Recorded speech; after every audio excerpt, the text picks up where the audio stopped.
Hi all, I haven't done a video for a while, so I thought, nice evening, sun's out, I'll take the Lotus S2 out for a run. But also what I'll do is give everyone some advice who might be thinking about buying one, because it's the advice I needed when I was buying one, and I read mixed reviews, to be fair, and some may be right and some may be wrong, and people have different experiences. But I suppose what I really wanted to do was give everybody my thoughts and what's happened to me after owning this car for 3 years. And to be honest, it's been a bloody good car for 3 years, really good car. So it's a 1.8k series Rover engine in the rear. So yes, lots of reviews online about catastrophic head gasket failures. Did I check it when I bought it? Yes, and absolutely fine. One thing to keep an eye out, or three things to keep an eye out for, is if you're getting gunk in the under the filler cap, on the end of your dipstick, or traces of oil in your reservoir there, then you need to keep an eye on the head gasket and get it checked out, guys, because they will fail and cost a lot of money if not. But as I say, it's a common failure, they say, on the K series engine, but I've never had an issue, to be honest. Nothing else more to show you in here. A little bit of a boot, but you don't really need a boot, do you, really, in a sports car like this, you know. So what else can I show you? The other issues I've had, which isn't many, guys, so I haven't had many issues at all. So near side steering rack play, I have got a tiny bit of play in there, but you can't even see it, it's that small, but tiny bit of play in there, and that is also a fault that does appear in them. And it's just because the suspension is running quite tough, as you can imagine, in a little sports car, and you have potholes on the inside of the road, so you know that hits them and it basically rattles the steering rack and puts a bit of wear and tear in it and what have you. And another thing that I've known of and seen but never had a problem with is some of the cars, they get a bubble here of raised of the gel coating here and here, and it's just where water gets in underneath the headlight seals there and then blows the paintwork. But no, again, I've never had an issue on there. Anything else? A couple of more things probably just to show you is window runners. So again, car suspension is quite tough, as you can imagine. Look, I'll show you. It doesn't move, does it? So it's quite tough. So window runners, you'll probably hear this, I think. The runners got little buffers inside the doors and they just wear out, and all I need to do is repair and put new runners in, and you know, something that is a winter job really, but I will do that as and when I need to. I'm not worried about it, and I'm not going to rush and do it, but I will do it at some point.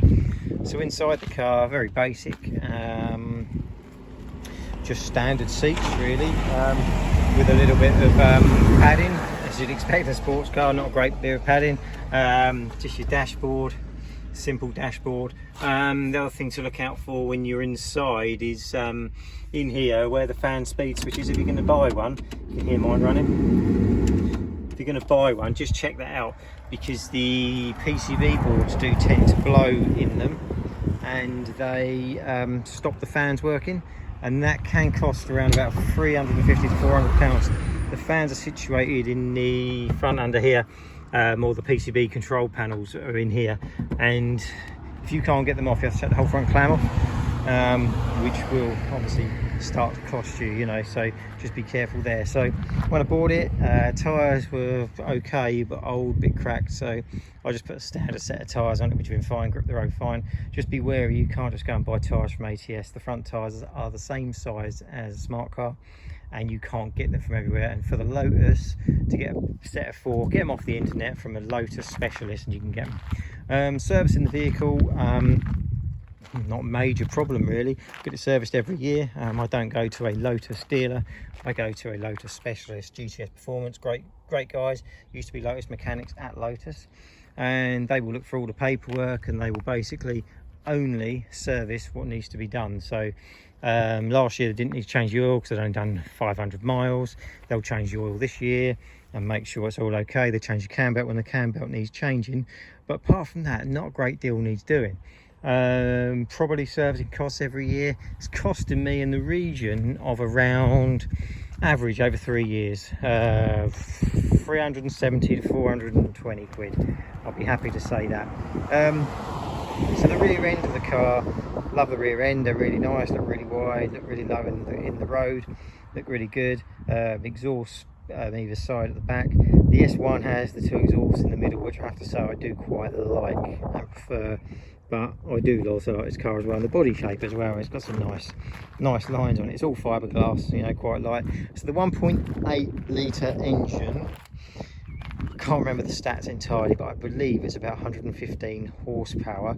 But if you consider you're only really carrying 915 kilograms of weight due to the light chassis and the fiberglass, actually the car goes well. It sticks to the road like glue. Does it accelerate like an Audi R8? Not really. It's nowhere near the value of an Audi R8, nowhere near the engine of an R8, but is it a lot of fun and really worth it? Absolutely, and I would really recommend it.